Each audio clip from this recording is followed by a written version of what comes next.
आप सभी को बहुत बहुत शुभकामनाएं।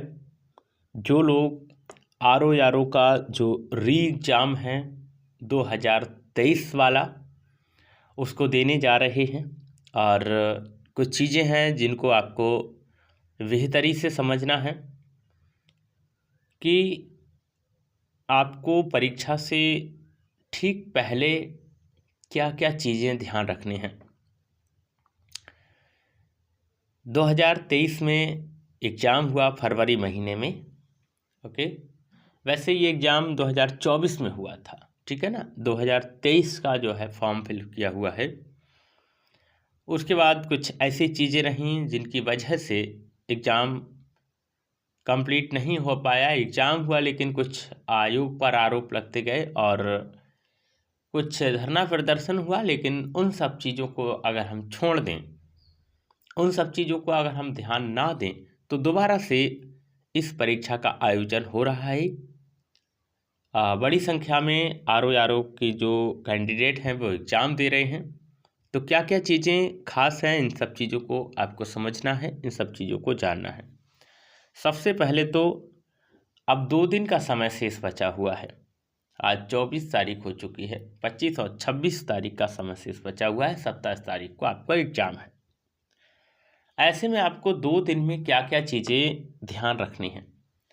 इन 2 दिनों में आपने सबसे पहले तो अपने डॉक्यूमेंट्स को क्लियर करके रख लेना है।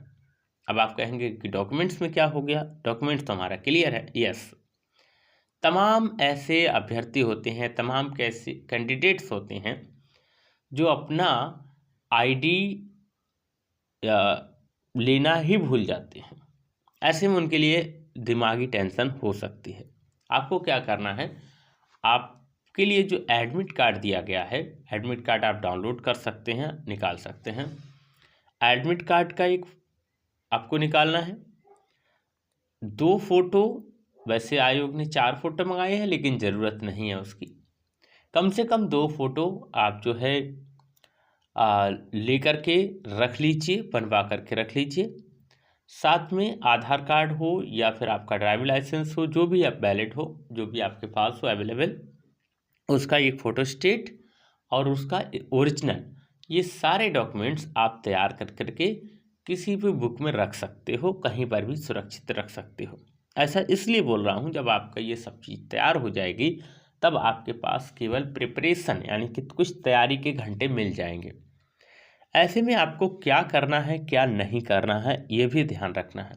सबसे पहले तो इन 2 दिनों में आपको कोई चीज़ नई नहीं पढ़नी है। दूसरा ये, इन 2 दिनों में आपको बिल्कुल भी समय से ओवर नहीं पढ़ना है, यानी कि टाइम पर ही पढ़ना है। अगर आप जो भी टाइम फॉलो करते हैं उसी को पढ़ना है। मेरा सजेशन ये होगा कि आप रात में पूरी नींद लें। पूरी नींद लेने का मतलब ये नहीं है कि आप पूरी रात सोएं। पूरी नींद लेने का मतलब है कि अगर आप 5 घंटे सोते हैं तो 5 घंटे पूरी नींद लें। अगर आप 6 घंटे सोते हैं तो 6 घंटे की पूरी नींद लें।